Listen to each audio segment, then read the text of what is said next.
Okay. Any other questions about that? If you don't understand then why it is or how it is, what I tried to get across in this session tonight was how it is that people, even though they come to sessions, read a lot of books, don't always operate operationally, because the world is the prime effector. You got to remember that term. The prime effector is the world, the environment. And what you get out of books is secondary. It isn't a prime effector. You might read about fascinating things, but the real world still puts its burden upon your shoulder. In other words, no matter what kind of work you do, if you don't get reinforced for it, you can't afford the luxury of saying the man has been conditioned not to reinforce. That's Skinner would, because he always gets his paycheck. He could write about reinforcement. But if Skinner taught one day and he got a paycheck sometimes and he was stiff on the end of the month, the school decided not to pay him on the end of the month. Just stiff, you know, a guy that doesn't tip. Well, Skinner doesn't say he's a non-tipper, been conditioned not to tip. He can't pay his rent. He can't buy gas for the car. He has to call his daughter back from school. You're sending her to school. So he doesn't, he's not a, you can't be a mechanist. I want you to understand that.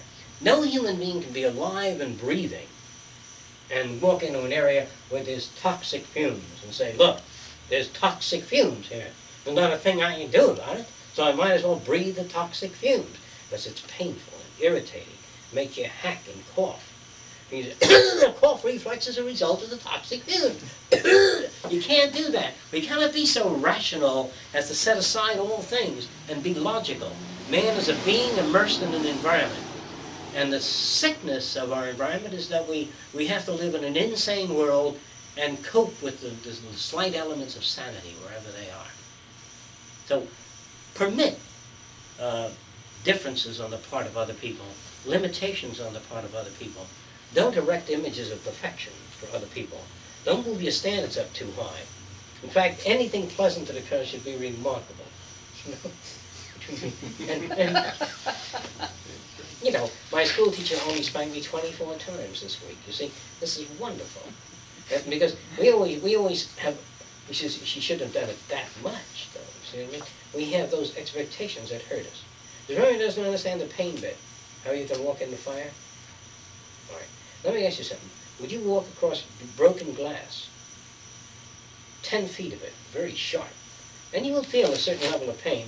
Thereafter, $20 million, the best medical treatment, no more price system, no annoyances anymore, but you got to sing while you're walking over the glass. Would you sing? I certainly would. Is there anybody here that thinks they can do that? Is there anybody that thinks they can do that? It's only 6 feet of broken glass. I think we'd work it out. Because what you're thinking about is when you get across that broken glass, which is only less than 30 seconds. So if you still don't understand how pain can have no meaning, you can't understand that? No, I do. All right. So if you can't understand how pain can have no meaning, I'm trying to give you an example. Suppose a guy took a rusty nail, put it above your hand, the greatest medics are right in your body, and drove it into the void. From thereafter, anything you want. What are you waiting for, Mac? And you hardly feel that nail go through. I know most of you don't believe that. When what you're getting for it is so great you won't feel the pain. Now, a great painful thing to you might be, I don't know you that well, to get in a bucket of shit that deep and shovel it out. You know, work in a cesspool. Hospital shit. You know what I mean? All kinds of sick people. But then in a bucket of shit, not with rubber suit. There's a medicinal shower waiting for you as soon as you get out of there, and they're going to really clean you up and give you lifetime guaranteed income. All kind of, the bucket of shit doesn't mean very much. But if you sing in the bucket of shit with a smile, you know, and we do a movie of that, you see what I mean? Would you let him do a movie of 2 minutes in the bucket of shit for a lifetime of anything you want? Would you? Yeah, Well, if you have any doubts, a half a minute in the bucket of shit. The idea is that anybody will get in a bucket of shit if you can alter the variables. And right now, most of you are in a bucket of shit for some kind of value. Right? Okay. Shall we go for We ain't getting no $1 million for it. That's right. Well, you're going to heaven. You're going to heaven when you die. That's the same thing. That's what the bucket of shit is. You know, I've heard Negro mammies look up to heaven and say, I've had the miseries all my life. Do I need any more miseries? And you know, there's so much misery. And when is it going to be an end to this misery?